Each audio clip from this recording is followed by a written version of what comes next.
بسم اللہ الرحمن الرحیم۔ شروع اللہ کا نام لے کر جو بڑا مہربان نہایت رحم والا ہے۔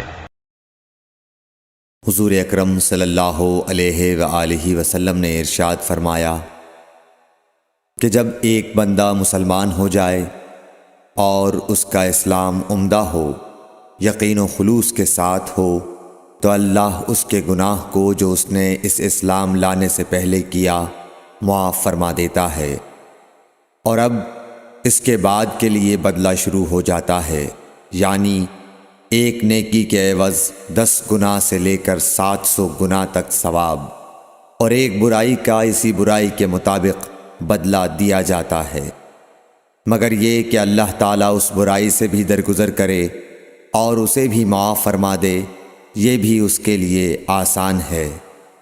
صحیح بخاری حدیث نمبر 41۔